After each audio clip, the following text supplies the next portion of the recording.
Radio Incan, transmitiendo desde el Instituto Nacional de Cancerología para todo el Instituto y México, uniendo a la familia incansable del país. Hola, ¿qué tal, familia incansable? Muy buenos días, muy buenas tardes, buenas noches, dependiendo cuando nos escuchen.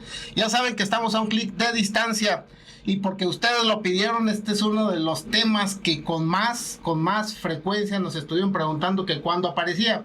Y obviamente estamos hablando que las leucemias linfoblásticas agudas es un padecimiento que a muchos nos tiene con un pendiente, sobre todo a los papás, a las mamás y a mucha familia incansable, joven y adulto.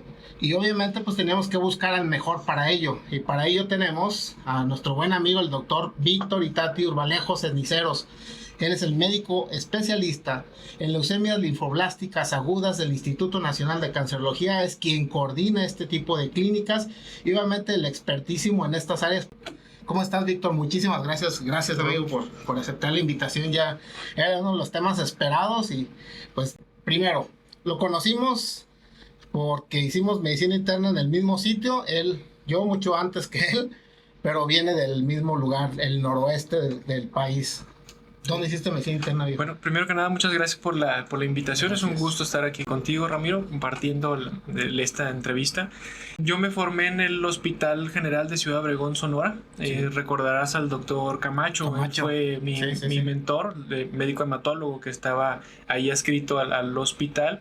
Y fue en un pase de visita que recibió tu llamada solicitando residentes aquí para el hospital. Se dio la oportunidad y pues de ahí, desde ese entonces andamos acá. Oh, bendito Dios, y qué bueno, porque la verdad tus pacientes te necesitan y qué bueno que estás aquí con nosotros y que decidiste estar aquí, te formaste aquí y obviamente te hiciste de lado las leucemias linfoblásticas agudas, un tema para los hematólogos algo escabroso y no todos le entramos, como aquí el maestro Urbalejo.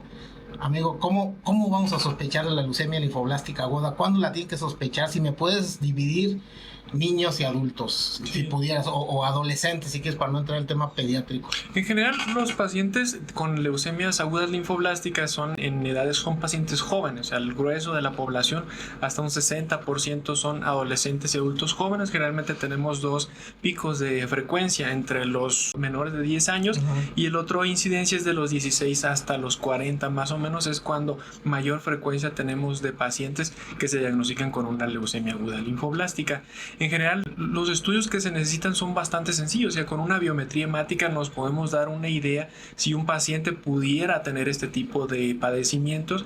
En general, los síntomas que llegan a presentar son cansancio, fatiga, dolor de cabeza, la presencia de moretones en brazos, piernas, la presencia de fiebre o adenopatías, es decir, bolitas que se llegan a presentar en el cuello, en las axilas. Ese es el primer síntoma de cuando se pueda sospechar de este tipo de problema. En general, una biometría hemática está pues en cualquier laboratorio, en cualquier parte está accesible y con eso ya nos podemos dar una idea de si un paciente se puede sospechar o no con una leucemia. Es decir, si presentan las células, los leucocitos, las células blancas muy altas, disminución de los otros niveles como la hemoglobina, los eritrocitos, disminución en la cantidad de las plaquetas, esos son datos de alarma que nos hacen sospechar de que un paciente puede tener este tipo de problema y que hay que derivarlo lo más pronto posible con un especialista para que haga todo el abordaje confirmatorio para este problema. ¿Cuándo, Víctor, como médico general, tú tienes que no espantar, y eso lo aclaro bien porque ocurre mucho, no alarmar a la familia, pero decirle, ocupa un hematólogo? Nuestros compañeros médicos, no oncólogos, no hematólogos, ¿cuándo tienen que alertar ellos a la familia y decir, esto puede ser algo delicado, busque un hematólogo porque puede ser una leucemia linfoblástica aguda? Te lo comento porque cualquier cambio de hematología benigna, que nosotros le llamamos así, ellos lo dicen, esto es una leucemia, y ya viene toda la gente bien espantada. ¿Qué les dirías a estos chicos? ¿Cómo nos ayudarías para que el médico general, el médico no oncólogo o hematólogo diga esto sí es de cuidado? Sí, en general cuando tenemos afectación de varias líneas celulares, si tenemos ya sea que el paciente esté con anemia y trombocitopenia o los leucocitos son muy altos o muy bajitos, es decir, no solamente una sola deficiencia o una sola disminución, claro, que en general es bastante común. La otra, por ejemplo, es la anemia por deficiencia de hierro, es algo bastante frecuente, pero solo es la hemoglobina y pueden subir un poquito las plaquetas. pero los patrones son muy diferentes. Aquí, por ejemplo, es que estén sobre todo 2 o 3 líneas celulares afectadas, es decir, plaquetas muy bajas, hemoglobina baja y sobre todo los leucocitos o muy altos o muy bajos. Esos son como los principales puntos que tenemos que ver en la biometría hemática. Tenemos otros estudios, por ejemplo, como las pruebas de funcionamiento hepático, la química sanguínea, donde viene un marcador que es la DHL, que es la deshidrogenasa láctica, que ese también está alta, se dobletea o triplica su valor normal aunado a las alteraciones que vemos en la biometría hemática. Esos sí son datos de alarma que pudiera tener algún problema hematológico, y también en el contexto de la edad del paciente, si son pacientes pediátricos o adolescentes, adultos jóvenes, ese es otro también punto importante. También es importante la exploración física cuando vemos un paciente que tiene palidez, que tiene moretones, que tiene hemorragia por boca, por nariz, la presencia de ganglios, adenopatías en el cuello, en las axilas, son como los, integrando toda esa información nos puede orientar a que sí sea un problema ya, un tipo de leucemia. ¿Cómo te llegan a ti frecuentemente tus pacientes de primera vez aquí? ¿Cuál es el cuadro? Mencionaste todos los síntomas en general, signos y síntomas. ¿Cuál es el cuadro más común que tienes todos tus pacientes? Tienes una variedad enorme. Sí. En general vienen por fiebre persistente, síndrome anémico y síndrome hemorrágico. En conjunto, unos más, otros menos, son los principales datos tanto en la exploración como en los estudios de laboratorio y con el cual nos llegan los pacientes. Hasta ahí, compañeros médicos incansables, hasta ahí es donde podemos participar si no eres hematólogo, si no eres oncólogo. Y obviamente tenemos al experto que te va a decir entonces qué es lo que hace cuando tú ya sospechaste por todos los cuadros clínicos, qué es lo que le toca hacer al doctor ya una vez que el paciente, por ejemplo, cuando llega aquí, qué es lo que sigue, cómo lo abordas. Lo importante es la referencia oportuna. Okay. Estos padecimientos, mientras más rápido se puedan atender, mucho mejor para que les vaya bien a los pacientes.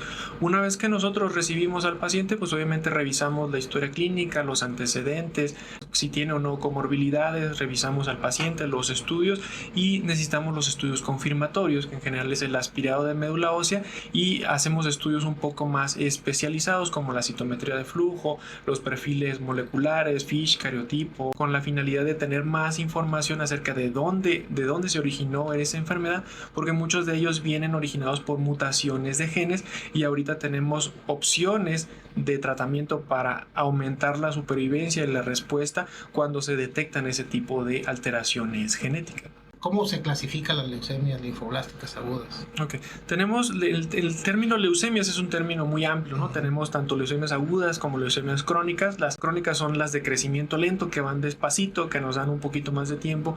Las leucemias agudas son las agresivas. De estos tenemos varias, las podemos dividir en dos, las linfoides y las mieloides, y de cada uno de ellos todavía podemos hacer más subdivisiones. Eso lo hacemos con lo que vemos nosotros en el aspirado de médula ósea, y también con los estudios que les hacemos especiales de citometría de flujo, que esa nos da también mucha información, porque tenemos también marcadores que nos sirven para agregar medicamentos dirigidos. Haz de cuenta que es como una medicina, un tratamiento personalizado dependiendo de la información que vayamos recabando, tanto del aspirado, la citometría, la citogenética, el cariotipo, el perfil molecular. Podemos ir a armar un plan de tratamiento mucho más personalizado, obviamente para que respondan mejor. En el tema que a mí me corresponde, que son las linfoblásticas, todavía tenemos otras dos divisiones, que son las tipo T y las tipo B. Las tipo B son más frecuentes, hasta en un 85%, y las T son menos frecuentes, que es como un 15%, y puede haber tanto mezclas entre linfoblásticas B con T o con mieloides, también se pueden llegar a presentar. Bilineales y de fenotípicas. Exacto. Correcto. Ya me dijiste que tengo leucemia, ojalá no. ¿Qué tienes? ¿Me voy a morir, Víctor? En general el tratamiento ha mejorado sustancialmente con la investigación, el desarrollo de nuevos fármacos, anticuerpos, terapia celular. Ha aumentado mucho la supervivencia.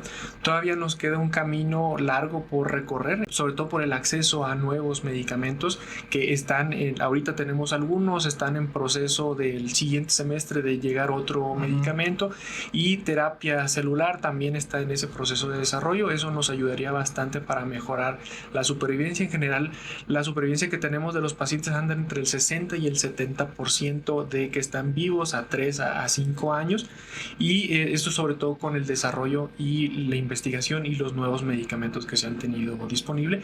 Cosa contraria cuando anteriormente, que por ejemplo en el 2011, que a todos los tratamos con pura quimioterapia, pues sí, el pronóstico no les iba tan bien a los pacientes, o sea, solamente estaban vivos entre el 20 y 30% de los pacientes, con muchas complicaciones, muchos efectos secundarios por el efecto tóxico de la quimioterapia. Definitivo, la evolución hoy en día como tú los tratas es muy diferente a como yo aprendí durante mi residencia. Es súper diferente. En mi época muy estresante, muy tóxica, con una mortalidad alta. Hoy la noticia es buena, no todos tienen un pronóstico. ¿En base a qué pones el pronóstico?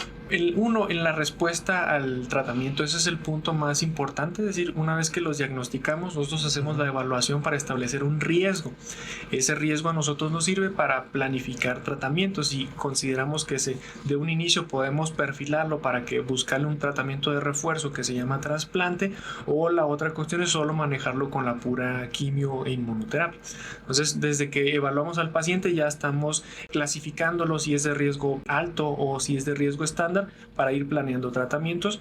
Nos aportan muchas herramientas y mucha información, la citometría de flujo, si tienen marcadores específicos podemos agregar rituximab, el estudio genético, si podemos agregar terapia blanco como dasatinib, nilo, imatinib, incluso ponatinib, que son otros medicamentos que nos ayudan a, en conjunto con la quimioterapia, destruir esas células malignas y poder mantener al paciente por más tiempo. Evolucionaste de una quimioterapia que era en la vena, era un montonal de chochos ya muy viejos, y hoy ya vienes con las nuevas moléculas, incluso muchas de ellas tomadas, y eso pues ha evolucionado muchísimo el pronóstico y la supervivencia del paciente. ¿Cómo está tu clínica actualmente? ¿Cuántos números te tienes? ¿Cuál es tu población total? Más o menos vemos entre 50 y 60 pacientes por año. Por año. ¿Y casos nuevos por mes? Casos nuevos son promedio 5 pacientes nuevos para abordaje y tratamiento. Y lo comento porque prácticamente son tratamientos que son largos, que su evolución es buena y obviamente bien cuidados por el experto, que sin duda nadie debe de dudar cuando viene con una leucemia linfoblástica aguda al Instituto Nacional de Cancerología que le va a ir lo mejor posible, incluso con un resultado verdaderamente satisfactorio, porque se tiene todo y se tiene el experto y un gran equipo de trabajo. ¿Cómo en el trasplante, cuántos pacientes estás mandando a trasplante? Que creo que ahí es un poquito, depende mucho de si tiene donador o no donador, ¿no? Sí, esa es una de nuestras principales limitaciones. Para la cuestión de un trasplante, lo que se busca es limpiarle la sangre al paciente, ¿no? Ese es como el objetivo general. La quimioterapia lo que hace, pues, es destruye las células malas para que las células normales del paciente se empiecen a recuperar, se restablezcan, pero en aquellos pacientes que son de riesgo alto, es decir, que nosotros sospechamos que va a regresarle muy rápido la enfermedad o que pudiera no eliminarse completamente con los tratamientos, buscamos limpiarlo completamente y posteriormente buscarle un trasplante. El problema que tenemos es que el trasplante está un poco limitado, uno, por la cuestión de los donadores, es decir, para poder que un paciente se trasplante necesita, uno, estar en respuesta, y dos, tener un donador compatible, y es ahí donde tenemos un poquito, uno, o que no son compatibles, y la otra cuestión es que son compatibles pero no acceden o no cooperan a donarle las células al paciente, porque hay muchos mitos en la cuestión de lo del trasplante.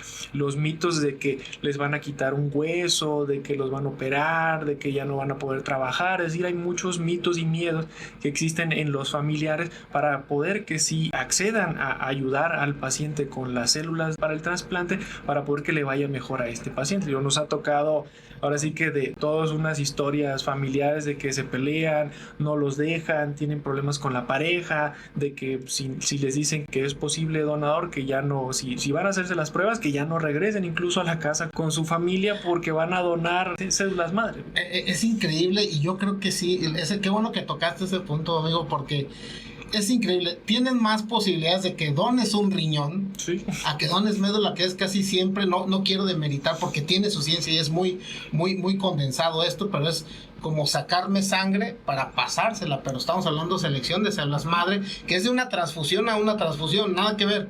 Es más intenso un riñón, y hay más donadores de riñón en familia que se quedan sin un riñón que a que donen médula ósea, y eso pues es obviamente algo que sí tiene que saber la gente incansable.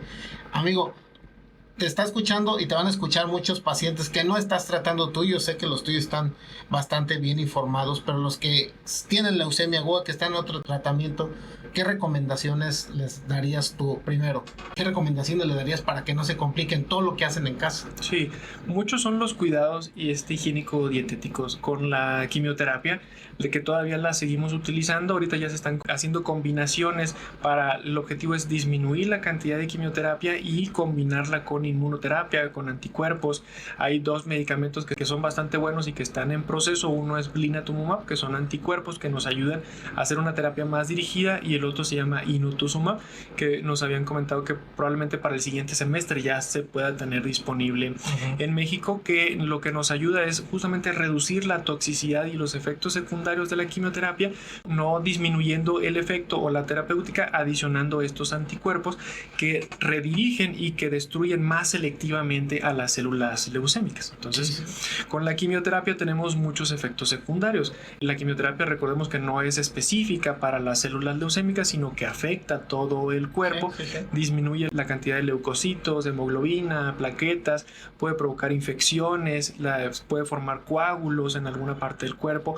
Las principales complicaciones que tenemos es justamente esos procesos infecciosos a nivel respiratorio y a nivel del tracto gastrointestinal, diarreas, inflamaciones del intestino. Nosotros lo llamamos como colitis neutropénica, justamente por el efecto tóxico de la quimioterapia, que no solamente se lleva a las células malas, sino que también se lleva pues otros aparatos y sistemas que son muy sensibles a los tratamientos de la quimioterapia. Entonces, con este cambio en el paradigma del tratamiento, agregando los anticuerpos son mucho mejor tolerados, es decir, son más específicos porque van dirigidos contra la célula leucémica, respetando los órganos y las células normales del paciente. Entonces, pues prácticamente la calidad de vida es totalmente diferente. Los pacientes que solo tienen quimioterapia, las toxicidades son muy altas, hospitalizaciones muy prolongadas por complicaciones, necesidad de transfusiones, procesos infecciosos fuertes, tanto por bacterias, hongos u otro tipo de infecciones, cosa contraria que sucede con los anticuerpos. Igual tú también lo ves en tu clínica, o sea, las respuestas son mucho mejores, son bastante mejor tolerados, responden muy bien los pacientes. El único tema es la cuestión del acceso, porque son medicamentos nuevos, son en general algo costosos. Nosotros tenemos medicamentos disponibles para poder hacer justo esas combinaciones y que les vaya mejor a los pacientes. Y sí, haciendo una comparación entre un tratamiento y otro, la inmunoterapia pues definitivamente ha marcado una mejoría significativa en el pronóstico, en la efectividad de la terapéutica, en la tolerancia, porque prácticamente con las inmunoterapias no tenemos mortalidad relacionada con tratamiento, es decir, lo toleran bastante bien y muy efectivos en lograr negativizar la enfermedad residual que quede después de alguna quimioterapia. Sí. Quiero poner un disclaimer aquí porque por política no hablábamos de medicamentos, pero el podcast se llama La Revolución del Manejo de la Leucemia Linfoblástica Aguda. Por eso, porque veníamos nosotros de un cóctel de muchos medicamentos que solamente servía para eso, para limpiarte, pero no sabía si regresaba o no la leucemia. Hoy son una ola de nuevas medicinas que van dirigidas contra las células leucémicas específicamente, y que puede hacer que libres muchas de las molestias, toxicidades y mortalidad que yo viví con los pacientes. Pero obviamente hoy ha evolucionado más y vienen otras olas más, ¿no? Vienes con todo. Yo creo que la evolución en la hematología oncológica, la leucemia linfoblástica aguda, por todo lo que viene. Sí, y no solamente con los anticuerpos, sino también con la terapia celular. Sí. Que es eso, otro de los avances que se ha visto en la hematología, en casi todas las neoplasias hematológicas, pero donde empezaron fue justamente en la leucemia aguda linfoblástica. Lo que se hace con este tipo de tratamientos es que se toman células del propio paciente, que son células sanas, se entrenan y se modifican genéticamente para que el propio cuerpo se defienda contra la leucemia. Recordemos que las células leucémicas se aprenden a defender o a ocultar del sistema inmunológico, entonces su único objetivo es replicarse, evadiendo el sistema inmunológico. El cuerpo tiene sus controles para que estas células no crezcan, sin embargo estas aprenden a defenderse y a ocultarse de las células normales del paciente, y de ahí viene este crecimiento y este descontrol y esta leucemia. Que era uno de los principios básicos de por qué trasplantábamos a los pacientes con células de un donador relacionado, es decir, alguien que tenía linfocitos sin leucemia pero con una inmunidad buena, que en teoría era que el linfocito con la inmunidad buena trasplantado en el donador, pues hiciera su trabajo de seleccionar y eliminarse las malas. Ahora, ¿crees que vas a prescindir en el futuro del trasplante halogénico por todo lo que me estás diciendo? Hay algunos estudios recientes. Mucho, sí, hay algunos recientes que, o sea, son todavía estudios chiquitos con terapias novedosas, es decir, anticuerpos y TKIs de tercera generación que han mejorado mucho esa cuestión. Sí son todavía estudios chiquitos que necesita ampliar, meter más pacientes para tener más información, pero en esos estudios ya se ha demostrado, se ve una franca tendencia de aquellos pacientes que se tratan con inmunoterapia, por ejemplo en el contexto de la leucemia aguda linfoblástica Filadelfia positiva, tratándolos con inmunoterapia, con los anticuerpos biespecíficos y con TKI de tercera generación, unas supervivencias arriba del 80%, cosa que antes nunca habíamos visto eso. O sea, un paciente que tenía leucemia y que aparte tenía el cromosoma Filadelfia, prácticamente no había ningún paciente que estuviera vivo, la supervivencia era del 10% solamente. Entonces ahorita con el avance, con el desarrollo de estas nuevas terapias, se ha mejorado mucho la supervivencia y esos tratamientos cuando lo comparas con la quimioterapia son libres de quimioterapia, es decir, son anticuerpos que son dirigidos, que son biespecíficos y inhibidores de tirosina que van directamente contra el gen que causa la leucemia. Entonces tienes una cobertura prácticamente de más del 80%, supervivencias de más del 80% con tolerancias bastante accesibles. El tema es nada más el costo, pero han mostrado como que estos primeros indicios de que podemos llegar a tratar una leucemia sin quimioterapia. Es decir, es un contexto y un panorama completamente diferente al que estamos acostumbrados a ver. Híjole, amigo, el doctor Víctor Itatis Vallejo Ceniceros, buen amigo mío, expertísimo en leucemia, qué buen sabor de boca dejas, amigo. La verdad, vienes evolucionando mucho, esto deja para mucho para los siguientes podcasts. El próximo podcast va a ser, porque va a venir aquí el doctor Valero a hablar de trasplante, igual en leucemias y todo lo demás, pero sí, yo sé que lo van a pedir para el trasplante, pero sin embargo, sí quiero que se queden con esos datos importantes, porque están en boca del experto, con toda la experiencia, con todos los pacientes que se tienen en el instituto y obviamente toda la infraestructura del Instituto Nacional de Cancerología. Amigo, algo que tengas que decir para despedir el programa. No, muchas gracias, Ramiro, por la invitación. Es un gusto compartir contigo. Amigo, la verdad, exquisito escucharte, amigo. Y la verdad, yo sé que mucha gente va a entender y va a aprender esto que es la finalidad de este podcast, porque pues, obviamente todos los que estamos aquí, los que estamos en el mato, le entendemos más, es más denso, pero la finalidad es llegar con mucha gente que le entienda, que sepa qué hacer y qué no hacer, y que tampoco, que le pierda un poco el miedo y que no caigan en los tabús y en los mitos que no existen, amigo. Te agradezco mucho, gracias por estar aquí con nosotros. Gracias por la invitación. Familia Incansable, Víctor Vallejo Ceniceros, experto en leucemia linfoblásticas agudas. Amigo, estas figuritas nos las da un muy buen amigo paciente, su esposa es incansable, es paciente, Aida. Y pues don Sergio, nos mandas estas esculturitas, amigo, que son los incansables correlones. Ya sabemos que andas en joda igual que esto, en piso, en consulta y en tu chamba privada. Y ahorita también un saludo a esa gran familia que tienes, obviamente, esposo de una gran amiga. Y pues amigo, no me queda más que agradecerte. Muchas gracias. Soy el doctor Ramiro Espinosa, transmitiendo desde el Instituto Nacional de Cancerología para todo México, uniendo a la familia incansable del país. Muchas gracias, nos vemos a la próxima. Esto fue Radio Incan. No te pierdas el próximo episodio y recuerda seguirnos en nuestras redes sociales: Facebook, YouTube, Spotify, TikTok e Instagram. Hablemos del Incan en Radio Incan.